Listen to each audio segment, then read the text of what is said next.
Hello there, everyone. Welcome back to 3 News Now. I'm Stephanie Haney. Today is Wednesday, September 8th. Thank you for being here for the top stories from WKYC.com and our WKYC app.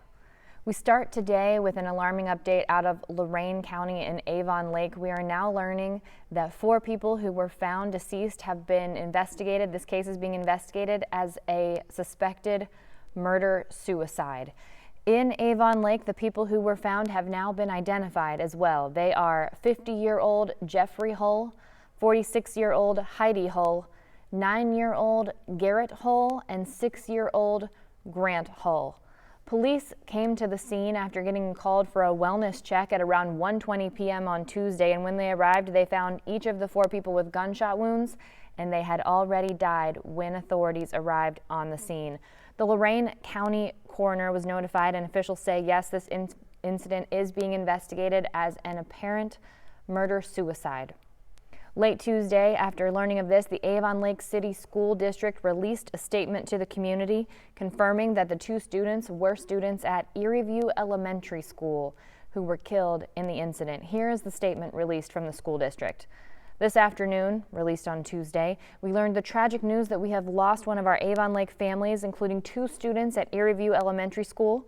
We have arranged to have grief counselors at Erie View tomorrow morning to work with staff and students. Please contact the principal or counselor at your student's school building if your family is in need of assistance. Going on to say it's important that we recognize this loss and offer help. This is a sensitive issue for children, and we suggest you talk with your children about their feelings. Our thoughts and prayers go out to all of our students and families in the Avon Lake community. And early this morning and this afternoon, the Ohio communities celebrated the return of the late U.S. Navy Corpsman Max Soviak, Maxton William Soviak, who his friends refer to as Max. He arrived at Cleveland Hopkins International Airport shortly after 10:20 a.m. this morning.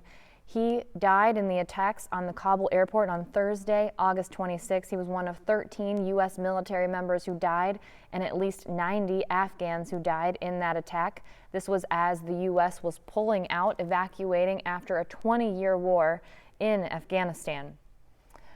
Corpsman Soviak played football at Milan Edison High School here in the Ohio area, and he was a state wrestling champion. He graduated from there in 2017, and his plan was to make a career out of being in the Navy. Unfortunately, that career was cut short when he passed away on Thursday, August 26th in Afghanistan in that attack on the Kabul airport.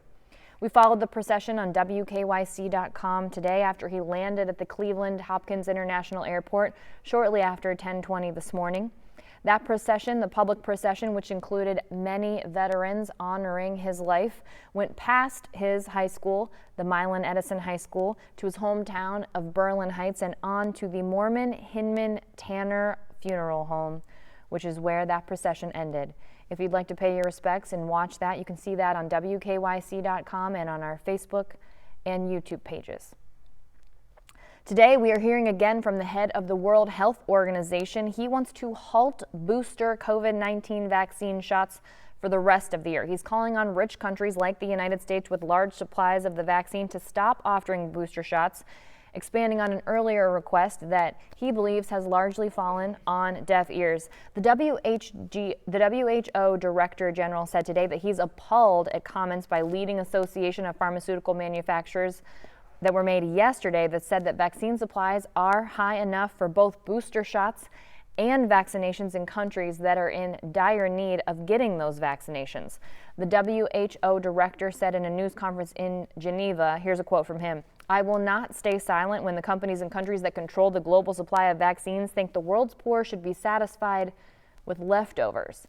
Now, he had previously called for a moratorium on booster shots through the end of September, but wealthy nations, the U.S. included, also including Israel, Britain, Denmark, France, Germany, and Spain, have either definitely begun here in the U.S., or are considering plans to offer third booster shots to people who are immunocompromised. And here in the U.S., the plan is to make that available very soon for the general public for that third booster shot. The last we heard from authorities and people responsible for making these decisions is that that booster shot, that third shot, is something you want to get about 8 months after your second shot if you got one of the 2-dose vaccines. Now, The leader of the WHO wants that moratorium that he called for extended through the end of the year, saying his goal is for every country to be able to have at least 40% of its population vaccinated. He believes that's not possible unless a moratorium is placed on these booster shots. Now, we've been updating you with the latest COVID-19 numbers here in Ohio every day. Those numbers are a bit delayed, so check WKYC.com and our WKYC app for those numbers. As soon as those are available, we will have them for you there. But the fallout from COVID-19 cases on the rise continues here in Ohio. There was to be a Doobie Brothers concert at Blossom Music Center on Thursday. Well, that has been postponed. This is part of the 50th anniversary tour. Now, this is the 5th consecutive concert that the Doobie Brothers have postponed due to a crew member testing positive for COVID-19. Now, according to the band, there will be a new date announced soon, so they're telling people hang on to your tickets because those tickets will be honored for that new date once it's set in stone. Live Nation said that on its website today, but it's possible also you might be eligible for a refund or a credit. Those options will be visible online on Live Nation.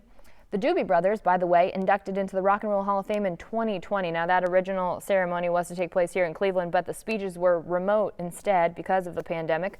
The Rock Hall was also scheduled to have a Doobie Brothers Fan Day on Friday. We don't yet know if that will be moved now because the concert on Thursday has been postponed. Now let's take a look at what's going on with the Cleveland Browns. Just a couple of days away from that season opener on Sunday against the Kansas City Chiefs. That's on the road in Kansas City, and the Browns have released their unofficial depth chart, but on that unofficial depth chart, they made something that was expected to be official and is expected to be made official, even more unofficial by putting it on the unofficial depth chart. Rookie Greg Newsome II, he's listed as starting cornerback opposite Denzel Ward. Now, that's not a surprise, although he was initially behind Greedy Williams, but it was expected that he would move up to that starting spot officially or unofficially, and we expect that to be official once the official depth chart is released. Now, if you want to see the entire Cleveland Browns unofficial depth chart, remember, this is your required reading before that kickoff game on Sunday. You can check it out from our 3 News sports analyst, Ben Axelrod. That's on WKYC.com. He's your go-to for our WKYC.com sports information. And speaking of sports information, it is looking like maybe the Cleveland Cavaliers are trying to target Philadelphia 76ers Ben Simmons in a trade. The 2021-2022 NBA season is quickly approaching, and it does appear like the Cavaliers are hoping to make a splash, hoping to make a difference from last season's performance. It was yesterday on Tuesday that longtime NBA reporter Mark Stein unveiled his power rankings for the season. He's got the Cavs at 28 out of 30. Not great, but in that report, he did talk about the Cavs potentially targeting Simmons for a trade with the start of training camp just weeks away now. He noted something interesting there, the Cavs' recent acquisition of forward Lauri Markkanen in the sign and trade with the Chicago Bulls, thinking that that could maybe help move this Ben Simmons deal forward. But according to NBA rules, he couldn't be traded. Markkanen couldn't be traded until December 15th. So not necessarily sure if that's part of this package, but if so, very elaborate scheme for the Cavs to try to end up with Ben Simmons. For more on that, head to WKYC.com. Speaking of the Cavs, former Cavaliers guard Iman Shumpert and Parma native Mike "The Miz" Mizinen, they will be featured on Dancing with the Stars Season 30. That's coming up very soon. The premiere is on September 20th. And so now we know that they will be among the latest cast. We've got the full lineup on WKYC.com if you want to check that out. The Miz took to Twitter shortly after it was announced and talked about the new dances that he's learning leading up to that September 20th premiere. If you're familiar with Dancing with the Stars, these are all words that you're going to know. The paso doble, the Argentine tango, the waltz, the foxtrot. He said all of those very different than a skull-crushing finale or a figure 4 leg lock. He says he's honored and excited to be a part of Season 30 cast of Dancing with the Stars, and he's ready to get to work. So if you're a fan of that, that's where you can catch The Miz. And I'm sure we'll have some recaps for you. We'll have it covered for you in our pop break as well with Kiera Cotton. That's on What's New at 5 p.m. every day, Monday through Friday.